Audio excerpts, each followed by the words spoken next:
امریکہ میں ایران جنگ کی مخالفت کرنے والی ایرانی نژاد ڈیموکریٹ رکن یاسمین انصاری کو ہراسانی کا سامنا کرنا پڑ رہا ہے۔ امریکی کانگریس پہ واحد ایرانی نژاد ڈیموکریٹ رکن یاسمین انصاری نے کہا ہے کہ جنگ کے خلاف آواز اٹھانے کے بعد انہیں دھمکیاں مل رہی ہیں۔ انہوں نے بافر کرایا کہ وہ ایرانی رجیم کی سخت مخالف ہیں، لیکن پھر بھی انہیں نشانہ بنایا جا رہا ہے۔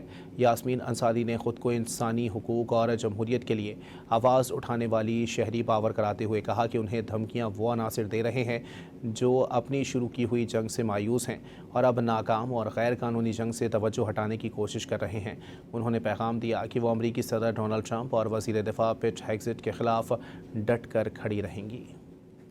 امریکہ میں ایران جنگ کی مخالفت کرنے والی ایرانی نژاد ڈیموکریٹ رکن یاسمین انصاری کو ہراسانی کا سامنا کرنا پڑ رہا ہے۔ امریکی کانگریس پہ واحد ایرانی نژاد ڈیموکریٹ رکن یاسمین انصاری نے کہا ہے کہ جنگ کے خلاف آواز اٹھانے کے بعد انہیں دھمکیاں مل رہی ہیں۔ انہوں نے بافر کرایا کہ وہ ایرانی رجیم کی سخت مخالف ہیں، لیکن پھر بھی انہیں نشانہ بنایا جا رہا ہے۔ یاسمین انصاری نے خود کو انسانی حقوق اور جمہوریت کے لیے آواز اٹھانے والی شہری پاور کراتے ہوئے کہا کہ انہیں دھمکیاں وہ عناصر دے رہے ہیں جو اپنی شروع کی ہوئی جنگ سے مایوس ہیں اور اب ناکام اور غیر قانونی جنگ سے توجہ ہٹانے کی کوشش کر رہے ہیں۔ انہوں نے پیغام دیا کہ وہ امریکی صدر ڈونلڈ ٹرمپ اور وزیر دفاع پیٹ ہیگزٹ کے خلاف ڈٹ کر کھڑی رہیں گی۔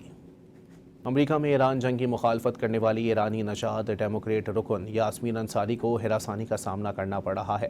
امریکی کانگریس پہ واحد ایرانی نژاد ڈیموکریٹ رکن یاسمین انصاری نے کہا ہے کہ جنگ کے خلاف آواز اٹھانے کے بعد انہیں دھمکیاں مل رہی ہیں۔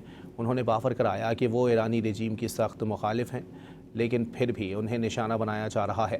یاسمین انصاری نے خود کو انسانی حقوق اور جمہوریت کے لیے آواز اٹھانے والی شہری پاور کراتے ہوئے کہا کہ انہیں دھمکیاں وہ عناصر دے رہے ہیں جو اپنی شروع کی ہوئی جنگ سے مایوس ہیں اور اب ناکام اور غیر قانونی جنگ سے توجہ ہٹانے کی کوشش کر رہے ہیں۔